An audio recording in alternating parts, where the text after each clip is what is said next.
हमारे देश में large number of people UPI का इस्तेमाल करते हैं। एक्सपर्ट्स का तो ये भी मानना है कि 40% से ज्यादा आबादी यूपीआई से डिजिटल ट्रांजैक्शन करती है, क्योंकि यूपीआई ने छोटे बड़े सभी बिजनेस और स्ट्रीट वेंडर्स को उनके बिजनेस में कमाल का बूस्ट दिया है, जहाँ आप कैसा भी ट्रांजैक्शन बहुत ही फास्ट और सिक्योर तरीके से करते हैं, चाहे ट्रांजैक्शन कितना भी छोटा हो। साल 2022 में इंडिया ने लगभग 74 बिलियन ट्रांजैक्शन अकेले यूपीआई के थ्रू किए थे और सितंबर 2022 के डेटा के अकॉर्डिंग 358 बैंक्स यूपीआई प्लेटफॉर्म पर अवेलेबल हैं with monthly volume of 6.7 billion transaction, जिसकी रकम होती है $140 बिलियन के बराबर। यूपीआई की सक्सेस इतनी मैसिव है कि कई दूसरे देश खुद यूपीआई जैसा स्ट्रॉन्ग पेमेंट सिस्टम अपने देश में डेवलप करना चाहते हैं। यहाँ तक कि गूगल ने तो अमेरिकन फेडरल बैंक को यूपीआई जैसा पेमेंट सिस्टम अमेरिका के लिए डेवलप करने की सलाह भी दी। यूपीआई इतना खास इसलिए भी है क्योंकि हर किसी के लिए फ्री भी है। बट आज ये डिस्कस किया जा रहा है कि क्या यूपीआई फ्यूचर में भी फ्री रहने वाला है या इसका भी कोई चार्ज लोगों को देना होगा। The NPCI has recommended a 1.1% interchange fee on merchant UPI transactions above ₹2,000. खबर ये थी कि यूपीआई पेमेंट करना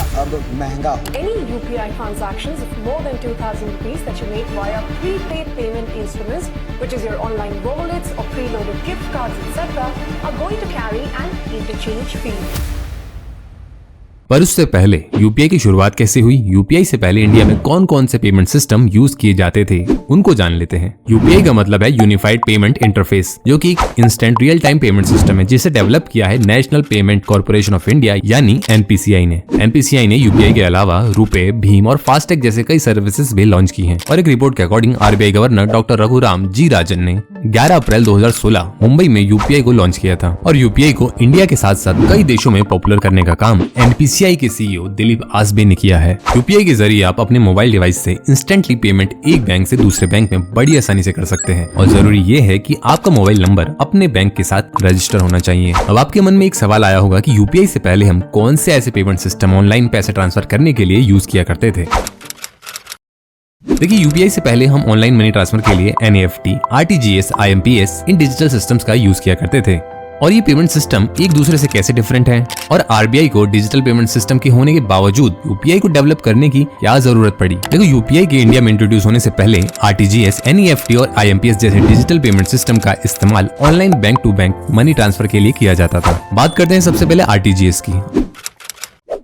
आरटीजीएस यानी रियल टाइम ग्रॉस सेटलमेंट, इससे गवर्नमेंट ने लॉन्च किया था साल 2004 में। इससे पहले लोग कैश या फिर मनी ऑर्डर का इस्तेमाल किया करते थे पैसे किसी एक शहर से दूसरे शहर में भेजने के लिए। उस समय छोटी मोटी अमाउंट तो ट्रांसफर हो जाती थी, लेकिन बड़ी अमाउंट को भेजने के लिए आरबीआई ने आरडीआरबीटी से आरटीजीएस को डेवलप करवाया, जहां आप 10 लाख रुपए तक की पेमेंट एक बैंक से दूसरे बैंक तक आसानी से कर सकते हो। अब आरटीजीएस वर्क कैसे करता है उसको समझ लेते हैं। देखिए, सबसे पहले सेंडर यानी जो पैसा भेज रहा है उसे अपने बैंक के नेट बैंकिंग पोर्टल में जाकर लॉग इन करना होगा, अगर वो खुद पैसा ऑनलाइन भेजना चाहता है तो। नहीं तो इसके अलावा वो बैंक में जाकर जिसे वो पैसे भेजने वाला है उसकी सारी डिटेल्स जैसे कि अकाउंट नंबर, आईएफएससी कोड और अमाउंट प्रोवाइड करनी होगी। अब जो पैसे भेजने वाला बैंक है वो इस ट्रांजैक्शन को प्रोसेस करके इसकी रिक्वेस्ट आरबीआई को भेजता है आरटीजीएस सिस्टम के द्वारा। इसके बाद जो पैसे रिसीव करने वाला बैंक है वो आरबीआई के आरटीजीएस सिस्टम से ट्रांजैक्शन रिक्वेस्ट को रिसीव करता है और इंस्टेंटली रिसीवर के बैंक अकाउंट में उस अमाउंट को क्रेडिट कर दिया जाएगा और ट्रांजैक्शन का कंफर्मेशन मैसेज विया एसएमएस और ईमेल के जरिए सेंडर को भेज दिया जाएगा। अब आरबीआई ने सोचा कि अगर मान लो कोई 2 लाख रुपए से कम की ट्रांजैक्शन को ऑनलाइन भेजना चाहता है तो उसके लिए भी उसे एक पेमेंट सिस्टम की जरूरत पड़ेगी। तो 2005 में आरबीआई ने एनईएफटी यानी नेशनल इलेक्ट्रॉनिक फंड ट्रांसफर को इंट्रोड्यूस किया, जहां आप छोटी से छोटी रकम का ट्रांसफर बड़ी आसानी से कर सकते हो, चाहे वो रकम ₹1 भी क्यों ना हो। बट इतनी छोटी छोटी रकम को ट्रांसफर करने में काफी खर्चा होता है, इसीलिए सभी बैंकों को आरटीजीएस और एनईएफटी के आने के बाद भी इंडिया में कोई रियल टाइम पेमेंट सिस्टम नहीं था। इसीलिए गवर्नमेंट ने एनपीसीआई से आईएमपीएस सिस्टम को डेवलप करवाया, जहां आप अपने मोबाइल बैंकिंग ऐप से रियल टाइम ट्रांजैक्शन बड़ी आसानी से कर सकते थे। इसमें 5 लाख रुपए से कम की पेमेंट आप बड़ी आसानी से कर सकते थे। आईएमपीएस को यूज करने के लिए आपको अपने मोबाइल नंबर को बैंक से लिंक करना होगा, जैसे कि हम यूपीआई में भी करते हैं, और साथ ही आपके पास एक एमएमआईडी यानी मोबाइल मनी आइडेंटिफिकेशन भी होना जरूरी है। अब जान लेते हैं कि आईएमपीएस वर्क कैसे करता है।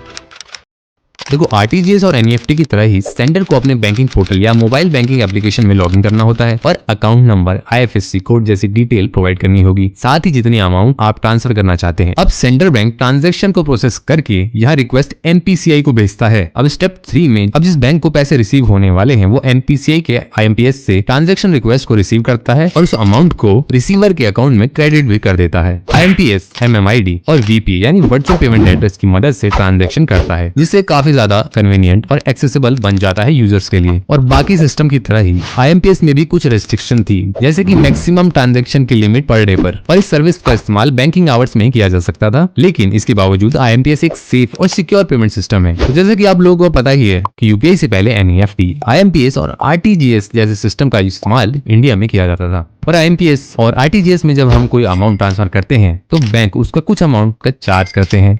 और हाँ, NEFT में भी ट्रांजैक्शन का चार्ज लिया जाता है, बट ये स्पेसिफिक लॉट या बैचेस में चार्ज किया जाता है। और इनमें ज्यादातर पेमेंट मोड्स एक स्पेसिफिक टाइम या वर्किंग आवर्स के लिए अंडर ही ट्रांजैक्शन प्रोसेस करते हैं। वहीं UPI में आप 24/7 कभी भी किसी को पैसे भेज सकते हो। और बाकी पेमेंट सिस्टम में आपको जिसे आप पैसे भेजना चाहते हैं उसकी जरूरी डिटेल, जैसे कि IFSC कोड, उसका मोबाइल नंबर और बाकी की सारी डिटेल्स आपको भरनी पड़ती थी। UPI में ऐसा बिल्कुल नहीं होता।